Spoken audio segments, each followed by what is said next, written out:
Bhushan jewellers, अनमोल रिश्तों के लिए।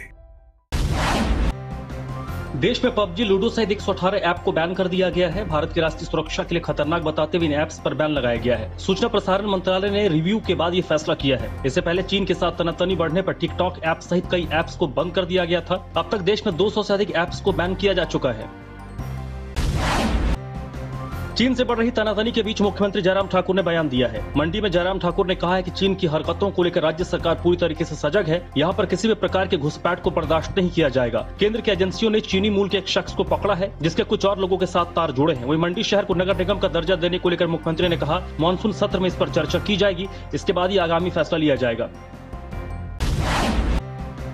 जीएसटी की गैप फंडिंग पर नेता प्रतिपक्ष ने मुख्यमंत्री से सवाल किए हैं। अग्निहोत्री ने कहा कि क्या जीएसटी की गैप फंडिंग देने से केंद्र सरकार ने इनकार कर दिया है। इस पर सरकार ने चुप्पी थामी हुई है। जीएसटी पर राज्यों को केंद्र सरकार ने शॉर्टफॉल की भरपाई करने का भरोसा दिया था, लेकिन अब सरकार को जवाब दिए बन नहीं रहा। प्रदेश सरकार ने विभागों के अनस्पेंट मनी को खर्च करने के लिए कोई योजना नहीं बनाई है। प्रदेश की वित्तीय स्थिति विस्फोटक होती जा रही है और राज्य सरकार ने खर्चों में कटौती को लेकर कोई कदम नहीं उठाए हैं।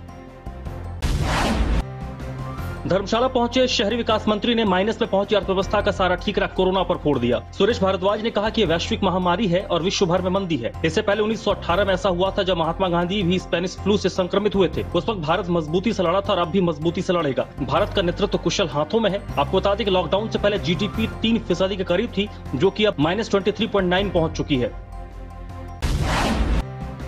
प्रदेश में शिक्षण संस्थान अभी तक बंद रहे हैं, लेकिन ऑनलाइन क्लासेस जारी रहेंगे। सेकंड सैटरडे को होने वाली छुट्टी अब नहीं होगी। शीतकालीन छुट्टियों को भी रद्द करने का फैसला किया गया है। कोरोना काल में बच्चों की पिछड़ती पढ़ाई को देखते हुए फैसला लिया गया है। इसके साथ ही अब 9वीं से 12वीं तक के पाठ्यक्रम में कटौती नहीं होगी। इसके बजाय 30% अधिक विकल्प प्रदान किए जाएंगे। वहीं खबर है कि पूर्व राष्ट्रपति प्रणब मुखर्जी के निधन के बाद 5 सितंबर को होने वाले शिक्षक दिवस को विश्व शिक्षक दिवस के तौर पर मनाया जाएगा।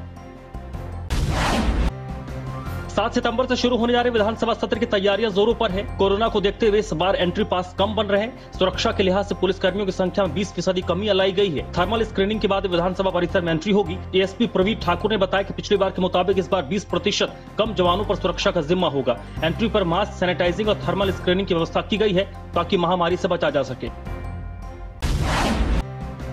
एयरपोर्ट विस्तारीकरण को लेकर डीसी की अध्यक्षता में बैठक हुई। बैठक में फैसला हुआ है कि एक सप्ताह में जिला प्रशासन 3 प्रपोजल तैयार करेगा। एयरपोर्ट के साथ लगते एनएच की रीअलाइनमेंट भी होगी। डीसी कांगड़ा ने कहा कि इसके कारण नेशनल हाईवे पठानकोट मंडी की अलाइनमेंट को भी चेंज करने की जरूरत होगी। रीअलाइनमेंट की स्टडी के बाद सरकार को प्रपोजल भेजा जाएगा। फतेहपुर में बनी पोंग बांध में मत्स्य विभाग ने करीब 10 लाख मछली बीज डाला है। इस बीज से करीब 25 लाख रुपए की लागत आई है। मत्स्य विभाग निदेशक सतपाल मेहता ने कहा है कि झील में राहू, कतला, मूरी प्रजातियों का बीज डाला गया है। विभाग ने मछुआरों के हित में कई योजनाएं चलाई हैं। मछुआरों को अब 5 लाख रुपए तक का बीमा किया जाता है। वहीं ऊना में कंटेनमेंट जोन के छात्रों को परीक्षा देने की अनुमति प्रदान की गई है।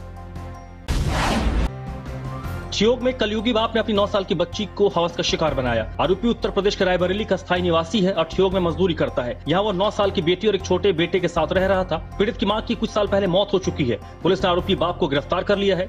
कांगड़ा के पालमपुर में भी युवती को नौकरी दिलाने के नाम पर रेप किया गया। दोनों मामलों में केस दर्ज हो चुके हैं। वहीं शिमला में अश्विनी खड्ड के पास कार हादसे का शिकार हो गई। हादसे में एक पुलिसकर्मी की मौत हो गई है, जबकि 2 घायल हुए हैं। देश प्रदेश में कोरोना का संक्रमण थमने का नाम नहीं ले रहा। बुधवार शाम तक प्रदेश में कोरोना के 45 नए मामले सामने आए हैं। प्रदेश में कुल एक्टिव आंकड़ा 1536 हो गया है। वहीं कुल आंकड़ा 6300 पहुंच चुका है, जिसमें 4678 लोगों ने कोरोना से जंग जीती है।